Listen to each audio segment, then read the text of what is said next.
The photograph was missing from our bedroom wall. Not stolen, removed.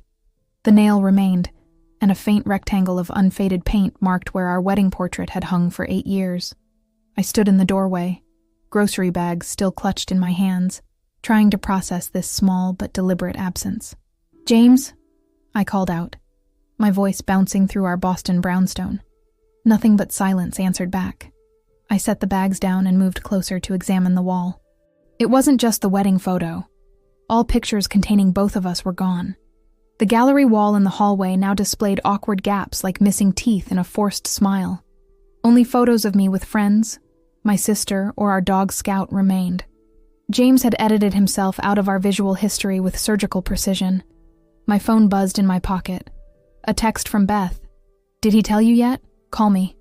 Beth, my oldest friend who'd recently started working at James's architectural firm.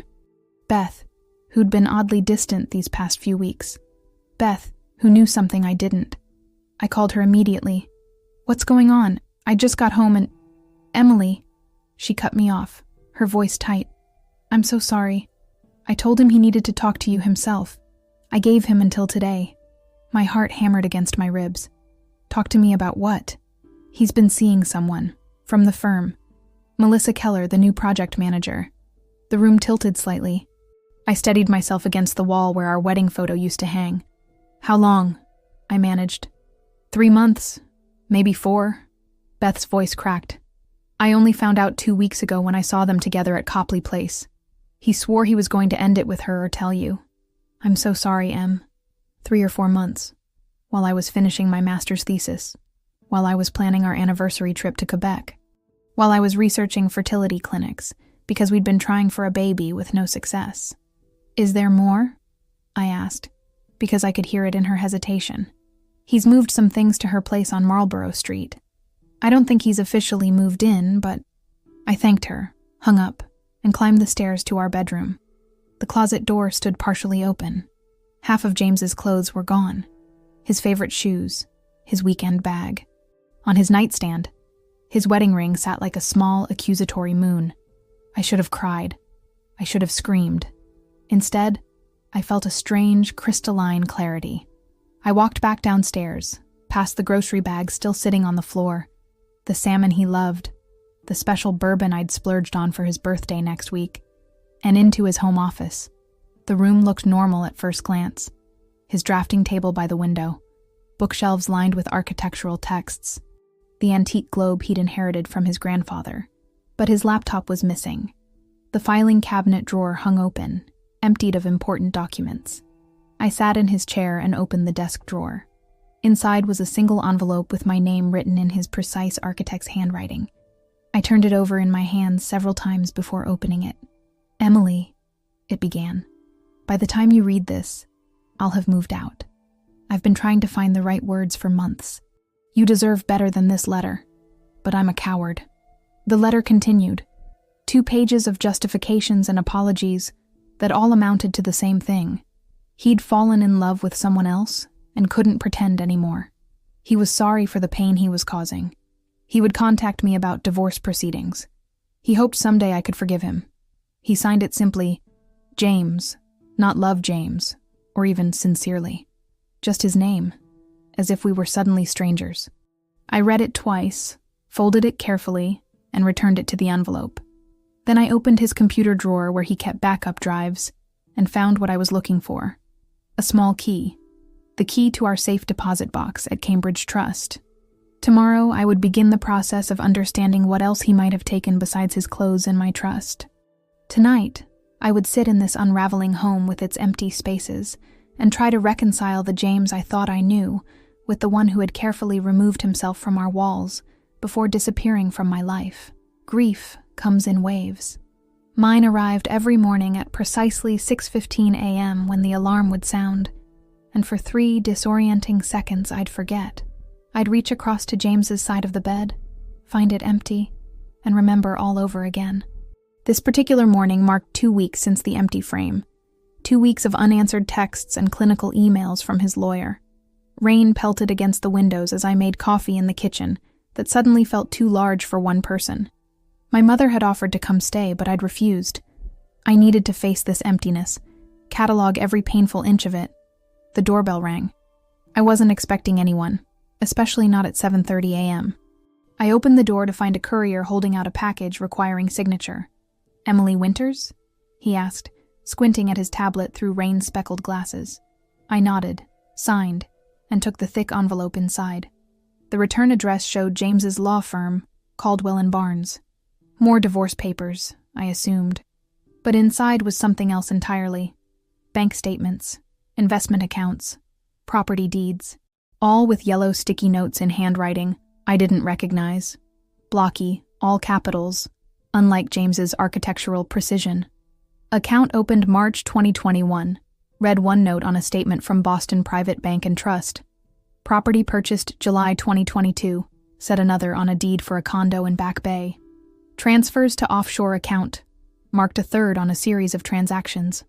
I spread everything across the dining table, the one we'd chosen together at an antique store in Concord. My hands shook as I assembled the pieces of this financial puzzle. James, my methodical, risk-averse husband, had been systematically moving money for over 2 years. The offshore accounts predated Melissa by at least a year. My phone buzzed with a text from an unknown number. "Hope these help. There's more. He did this to me, too." Diana Keller. Melissa's mother. The woman who'd come to our firm's Christmas party last year. James had introduced us, mentioned she was a forensic accountant who worked with his firm sometimes. I called the number immediately. "I wasn't sure you'd contact me," Diana said when she answered, her voice steady and professional. "Why are you helping me?" I asked. "Because my daughter doesn't know what she's gotten herself into," Diana replied. James did almost the exact same thing to his first wife. First wife.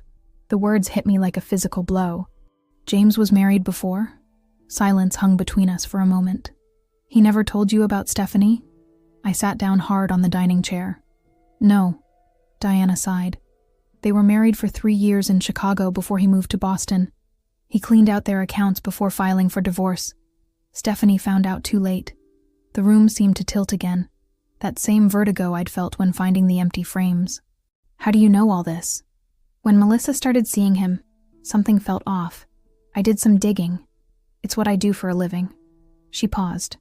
"Emily, I'm sending these because you still have time. The money he's moving, some of it is yours. The inheritance from your father that bought the brownstone. Your share of the architectural restoration business you helped him start. The inheritance. Dad's life insurance and savings. The money that had allowed us to buy this beautiful home in Cambridge. The business I'd helped James launch with my marketing experience and connections. Look at the account application from Cayman United Bank," Diana continued. "Your signature is on it. Did you ever sign that?" I flipped through the papers until I found it. There was indeed my signature, except it wasn't mine. Close, but the E was formed differently, and I never connected the Y to the rest of my name the way this forgery did. "No," I whispered. "I never signed this. That's what I thought. Emily, you have maybe 3 days before those transfers become permanent. The withdrawal request is dated for Friday. 3 days to stop him from taking everything. 3 days to save what remained of my financial life while the emotional one lay in ruins. What do I do?" I asked. "You need a lawyer and a forensic accountant. Not me. I'm too connected. I can recommend someone." She paused. "And Emily? James doesn't know I sent these. Melissa doesn't know what I've found. For her sake, I'd appreciate discretion." After we hung up, I sat among the scattered evidence of James's betrayal, a betrayal far more calculated and extensive than I'd imagined. This wasn't just about Melissa. This was about money. About deception practiced and perfected with a previous wife I never knew existed. I picked up my phone again and called Patricia Hammond, the cutthroat divorce attorney my friend Sarah had used last year. Then I called the bank, then the police. By noon, I'd filed an emergency injunction to freeze our joint assets. By 3, I'd reported the forgery to the fraud division. By 5, I'd changed the locks on the brownstone and transferred what remained in my personal accounts to a new bank. That night, as rain continued to drum against the windows, I lay awake thinking not of James's body wrapped around another woman, but of his hands carefully signing my forged name. Those same hands that had once held mine across restaurant tables, that had wiped away tears at my father's funeral, that had removed our photographs from the walls with such deliberate care before he walked away. Autumn in Boston painted Harvard Square in shades of amber and crimson. Students hurried past with scarves wrapped against the October chill, while I sat at an outdoor table at Tata Bakery, watching the door of the coffee shop across the street. Patricia Hammond, my attorney, had been ruthlessly efficient over the past month. We'd secured the emergency injunction, frozen the accounts, and begun the process of documenting every instance of financial fraud. But today wasn't about legal strategies. "He's here," said Diana, sliding into the chair opposite mine. She wore a camel-colored coat and dark sunglasses despite the cloudy day. Right on schedule. Across the street, James emerged from the Starbucks carrying 2 cups. He looked thinner than I remembered.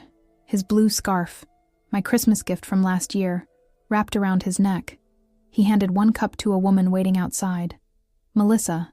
She was younger than I'd expected, with straight dark hair and a nervous energy as she took the coffee, their fingers brushing in the exchange. "She still doesn't know," Diana said quietly. "About the money, about Stephanie." "None of it." I watched as they walked toward the river, his hand settling at the small of her back in a gesture I knew well. "When will you tell her?" "Soon." I needed proof first. Diana slid a folder across the table. This came from my contact at the Chicago firm where he worked before Boston. The settlement with Stephanie included a non-disclosure agreement. She can't warn anyone about him. Inside the folder were copies of bank records eerily similar to mine, but dated 6 years earlier. Same pattern, same offshore banks, even the same forged signatures. James hadn't just copied his method. He'd refined it. "There's something else," Diana said, her professional demeanor slipping slightly to reveal a mother's concern. 2 nights ago, he proposed to Melissa. I felt a strange detachment watching them disappear around the corner. The man I'd built a life with for 8 years was already planning his next one, unaware that the scaffolding of his lies was crumbling. "Has she said yes?"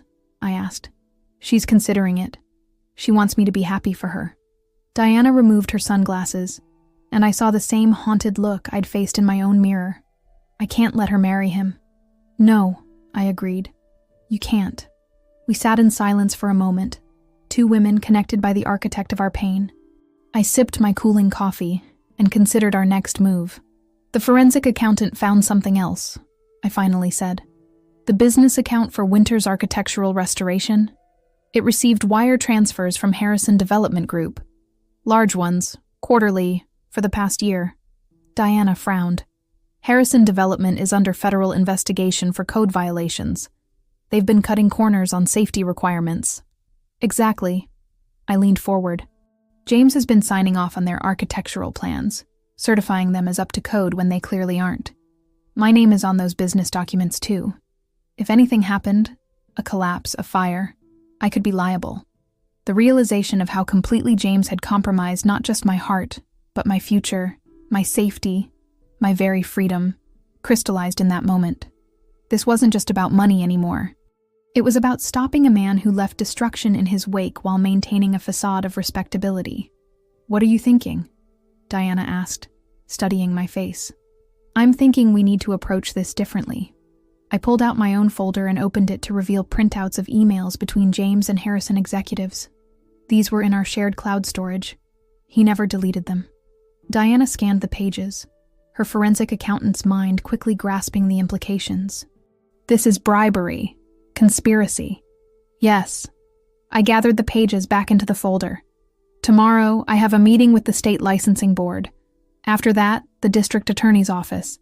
You're going to turn him in." It wasn't a question.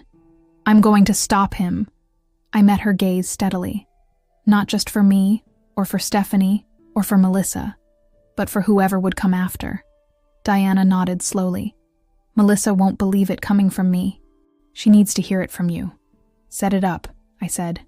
"Neutral ground. Bring the evidence. I'll bring mine."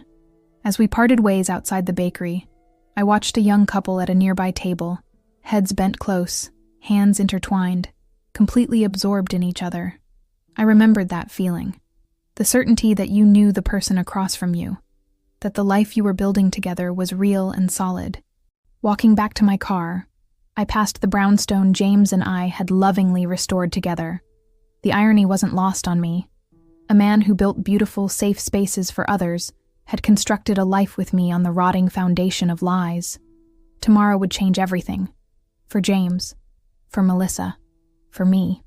But tonight, I would return to the home that was now truly mine alone and prepare for the difficult conversations ahead. I would lay out my evidence in precise order, just as James had taught me to organize architectural plans, every detail in its place, the complete picture revealing itself only when all elements were properly arranged. The boathouse cafe overlooking the Charles River seemed appropriate for a conversation about sinking ships. November sunlight skimmed across the water as I arrived early, choosing a table in the corner with clear sightlines to both entrances. I dressed carefully that morning, not to impress, but to armor myself. My navy blazer, crisp white blouse, and grandmother's pearls projected a competence I needed desperately to feel. Diana arrived first, carrying a sleek leather portfolio. She nodded toward the door where Melissa hesitated, scanning the cafe. She wore an emerald sweater that brought out the green in her hazel eyes, the diamond on her left hand catching light as she pushed her hair behind her ear. The ring was new. James had officially sealed his next deception. "She doesn't know why I asked her to meet you," Diana murmured as she sat beside me. "She thinks this is some sort of reconciliation." Melissa approached cautiously, her expression a mixture of curiosity and defiance. Up close, I could see what had attracted James. She had a bright intelligence in her eyes, an eager openness in her expression that I'd probably shown once, too. "Melissa." Diana stood to greet her daughter. "Thank you for coming. What is this?" Melissa remained standing, her voice tight. "Mom, you said this was important." "It is," I said, gesturing to the empty chair. "Please sit. I'm not here to cause a scene or to blame you for anything." Melissa glanced between us, then slowly lowered herself into the chair. "I don't understand what this is about." "It's about James," Diana said gently, "and what he's done before. What he's doing now." I opened my folder and slid across the first document, the forged signature on the Cayman account. "This is supposedly my signature on an offshore account application." "It's not. James forged it." Next came the property deed. "This is for a condo purchased with money from my inheritance without my knowledge." Melissa frowned, studying the papers. "I don't understand. Why are you showing me this?" "Because James has done this before," Diana said, opening her own portfolio to reveal the Chicago records. "To his first wife, Stephanie." Melissa's hand went to her throat. "First wife? No, that's not. He's never been married before you." The flicker of doubt in her eyes told me she was already beginning to question other certainties. I continued methodically, laying out each piece of evidence: the pattern of fraud, the hidden accounts, the bribes from Harrison Development. "He's under investigation by the state licensing board," I explained, keeping my voice steady. "The DA's office has opened a case based on the evidence I provided yesterday. The buildings he falsely certified as safe. People could have been hurt, could still be hurt." Melissa's face had gone pale, her fingers twisting the engagement ring. "You're lying. This is just revenge because he left you." "Melissa," Diana said quietly, "I verified everything independently before I ever contacted Emily. The forensic accounting confirms it all. You went behind my back?" Melissa's voice rose. "You investigated the man I love without telling me?" "The man you love," I said, keeping my voice gentle, "is planning to drain your accounts the way he drained mine, the way he drained Stephanie's. He's already established the same pattern." I placed one final document on the table, a credit check run on Melissa 3 weeks ago, authorized with James's electronic signature. Not her credit report, but an application for a joint investment account with her listed as the primary holder, making her liable for any losses. Melissa stared at the papers, then at her mother, then at me. "I don't believe this. James wouldn't..." Her voice broke. "We're getting married. We're looking at houses in Cambridge." "With what money?" I asked softly. "His accounts are frozen. The business is under investigation. Where is the down payment coming from, Melissa?" A flash of uncertainty crossed her face. "My trust fund, from my grandparents. But James is contributing half." Diana reached for her daughter's hand. "Honey, the trust fund disbursement paperwork was signed last week. James is listed as an authorized user. Did you add him? Melissa's expression answered before her words could. She hadn't. He's very good at what he does, I said. He makes you feel seen, special. He learns everything about you, your dreams, your insecurities, your financial details, and then he uses it all. Tears spilled down Melissa's cheeks as she pulled her hand from her mother's grasp. I need to talk to him. I need to hear his side. That's your right, I acknowledged. But first, you should call your bank. Today. Now. Before you speak to him. Melissa stood abruptly, the chair scraping against the floor. You both think I'm a fool. No, I said, rising to meet her gaze. I think you're exactly what I was. Someone who loved a man who presented himself as something he's not. She grabbed her purse, her engagement ring flashing as she turned to leave. At the door, she paused and looked back, her expression raw with a pain I recognized all too well. Did you ever suspect? She asked. Was there ever a moment when you knew something wasn't right? I thought of a dozen small moments. Missing receipts, unexplained absences, conversations that didn't quite add up. Yes, but I trusted him more than I trusted myself. Melissa nodded once, pushed through the door, and disappeared. Diana and I sat in silence, watching the scullers glide across the river, their oars cutting clean lines through water that appeared smooth on the surface, but ran deep and cold beneath.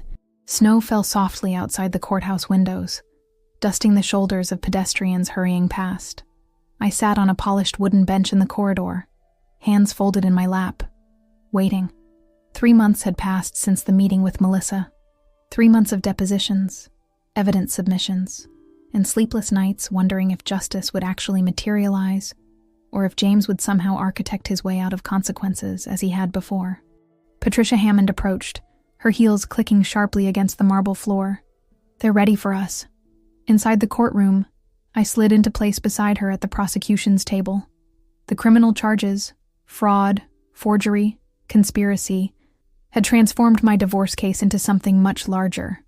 On the defense side, James sat with his attorney, his once familiar profile now strange to me. He'd lost more weight. His expensive suit hung loose at the shoulders. He didn't look my way as Judge Carruthers entered and the proceedings began. I listened as the prosecutor outlined the case against James, the web of financial deception that had ensnared me, Stephanie before me, and nearly Melissa after. Your Honor, James's attorney argued, my client is prepared to make full financial restitution to his current wife. We're requesting the court consider a settlement agreement rather than pursuing these charges. The judge peered over her glasses. This court has reviewed evidence suggesting a pattern of behavior, Mr. Winters. Your client's offer of restitution comes only after being caught. Again, my attention drifted to the gallery where Diana sat alone. Melissa had chosen not to attend. According to Diana, she'd canceled the engagement, frozen her accounts, and taken a position with a firm in New York. She'd escaped the fate James had designed for her, but the betrayal had driven her from Boston, from her mother, from the life she'd been building. Another woman scattered like leaves in James's wake. A commotion at the back of the courtroom pulled me from my thoughts. A slender woman with auburn hair slipped into a rear bench. Even from a distance, I recognized her from the photographs I'd uncovered during the investigation. Stephanie, James's first wife, had come to witness his unraveling. The prosecutor was now detailing the findings from Harrison Development. The state has evidence that Mr. Winters falsely certified buildings as meeting code requirements in exchange for payments totaling $387,000 over 18 months. James shifted in his seat.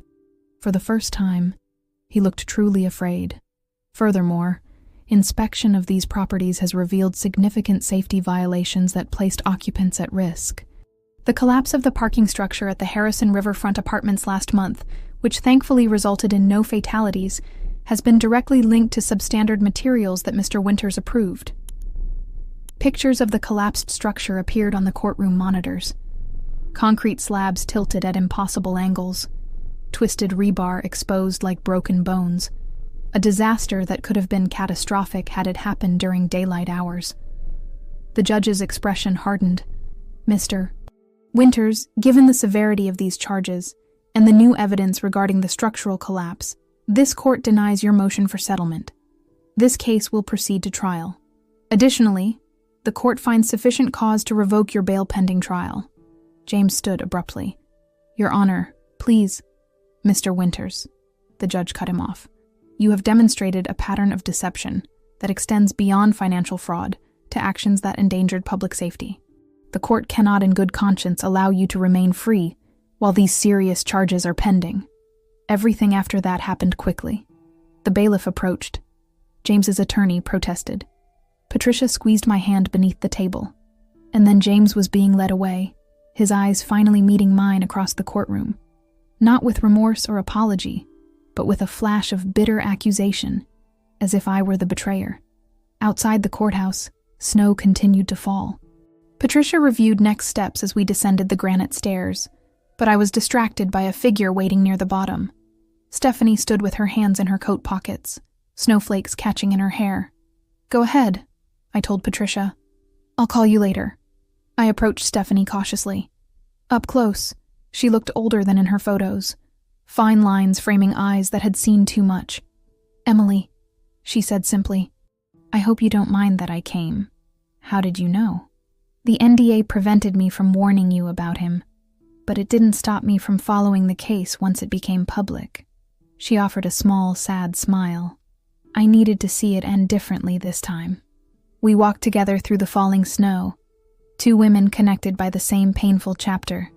"Did he take everything from you too?" I asked. "Almost," she replied. "Money, yes. Confidence for a while.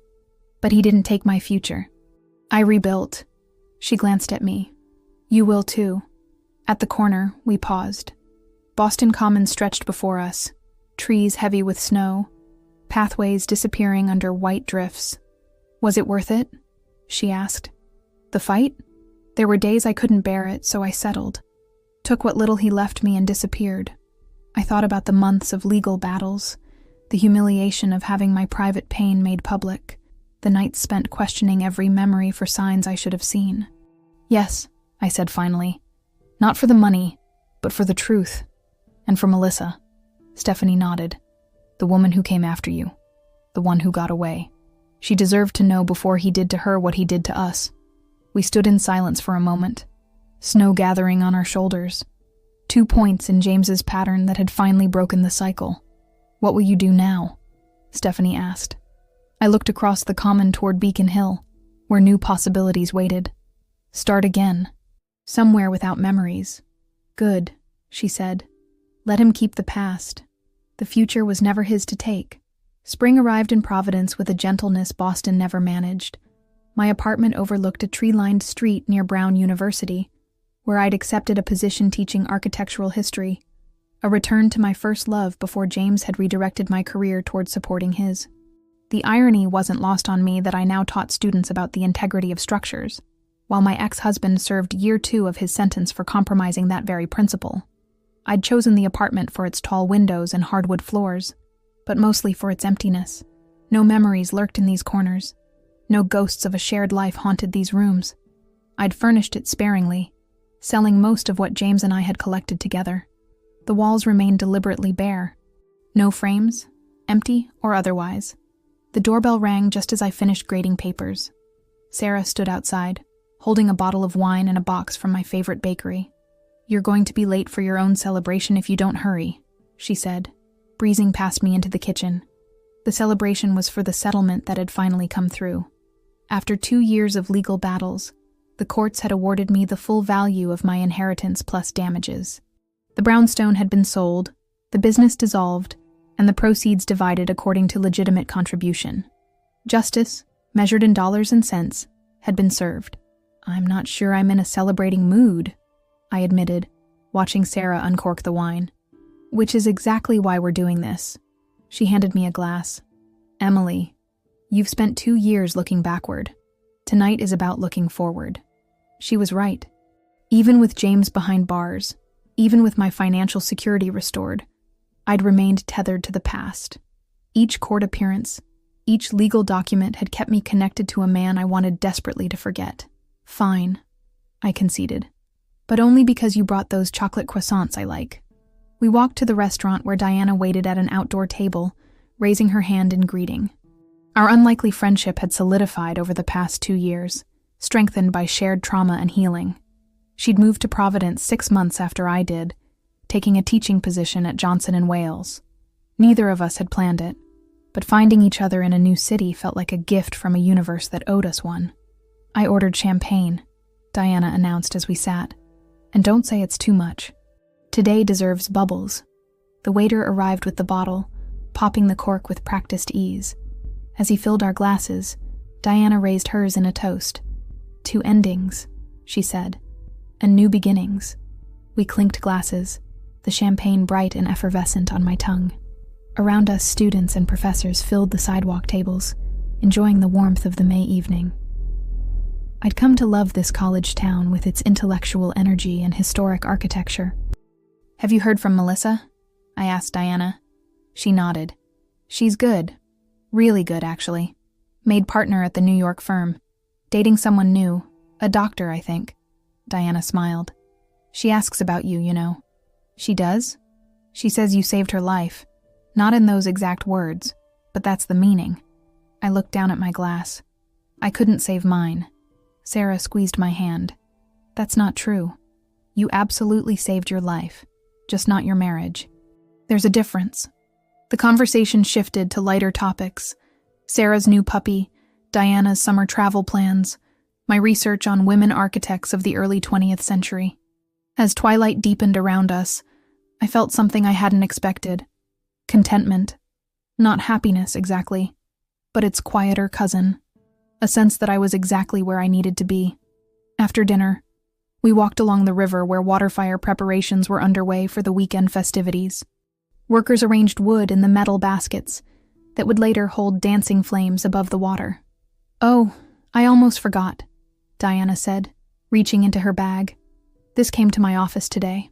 She handed me an envelope addressed to Professor Emily Winters, but sent care of Diana's department. Inside was a card with a simple message: "Thank you for your courage. It made mine possible." It was signed S.W., Stephanie Winters, still carrying James's name like I once had. "How did she know where to find you?" Sarah asked. "I don't know. Maybe she followed the case to the end." I tucked the card back into the envelope. "It doesn't matter. What matters is she's free too." We stopped on the pedestrian bridge, leaning against the railing to watch the last light fade from the sky.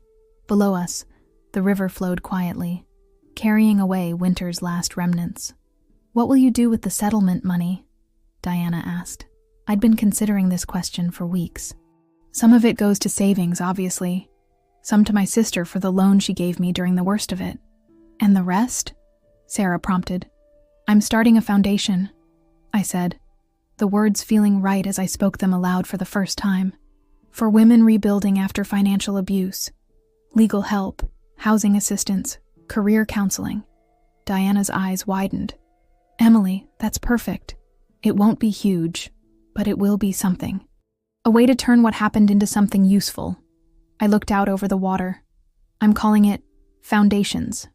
Later that night, after Sarah and Diana had gone, I stood in my living room looking at the bare walls.